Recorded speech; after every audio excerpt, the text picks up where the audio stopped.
The Epstein files.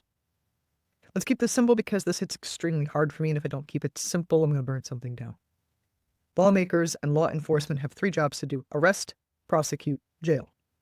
Do the actual work of justice, not press conferences, not endless commissions designed to run out the clock, not trauma porn packaged as hearings, not redaction games where the names of the powerful are blacked out while the names of the victims are leaked to the press. Not starting a war with Iran to distract us from the gut-churning, rage-inducing, abhorrent, criminal, and extremely calculated crimes contained in those files. No. We have over 3 million pages of evidence. Flight logs, contact lists, financial records, emails, depositions, witness statements, grand jury testimony, and if the federal government will not press charges, if the FBI continues to protect its own, if the Department of Justice continues to bury what it does not want found, if the career prosecutors who cut Epstein his first sweetheart deal are still employed and still unaccountable, then it comes to the states to act. State attorneys general have the right, the authority, indeed the obligation, to pursue criminal charges for crimes committed under state law. And state convictions, a federal pardon cannot touch. Trafficking minors is a crime in every single state. Rape is a crime in every state. Conspiracy to commit those crimes is a crime in all 50 states. The statute of limitations for sex trafficking of a minor doesn't exist in many states, and where it does, it's actually often been extended for exactly this reason. These crimes need to be prosecuted no matter when they occurred. So here's what can be done. Here's who has the power to do it, and here's how you can help. First, it really is down to the states. The federal government has failed on Epstein for over 20 years. 20 years of evidence of victims coming forward, of journalists doing the work that prosecutors should have done. 20 years of the FBI sitting on a 53-page indictment in 2008 and doing nothing. 20 years of Alexander Acosta, who gave Epstein the deal of the century, being promoted to Secretary of Labor instead of being prosecuted for obstruction of justice. That failure is not an accident. It is a system designed to protect the powerful. And it is why we need unrelenting pressure from outside the federal apparatus.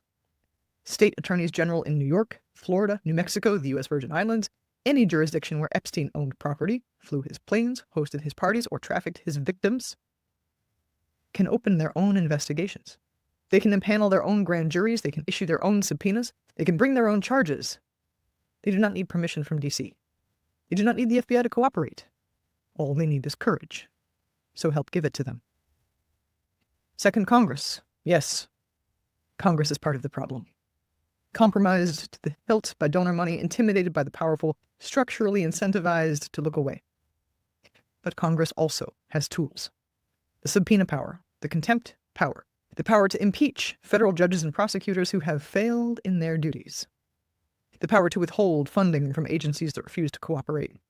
The power to create an independent commission with real teeth, not a blue ribbon panel of establishment insiders, but a special counsel empowered to compel testimony and bring charges. The problem is that most members of Congress do not want to use those tools because the people those tools would target are their friends, their donors, their colleagues, their social circle. That is why we need grassroots, unbought people in Congress.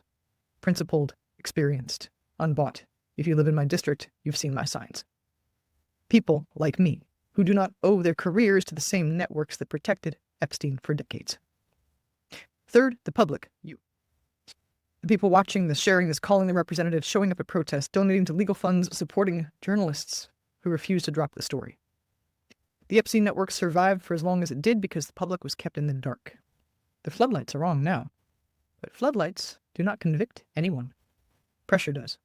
Relentless, organized, impossible to ignore pressure from a citizenry that refuses to accept the idea that justice is optional. Here's what you can do right now. Find your state attorney general, call their office, email them, demand to know what they are doing to investigate Epstein-related crimes in their jurisdiction, demand that they coordinate with other states, demand that they act if the feds will not. Find your members of Congress, call them, email them, show up at their town halls, demand that they support a truly independent special counsel, demand that they use their subpoena power, demand that they stop taking money from anyone connected to the Epstein network, which, given how deep the connection is run, may mean demanding that they stop taking corporate money altogether, which is itself a good outcome, don't you think?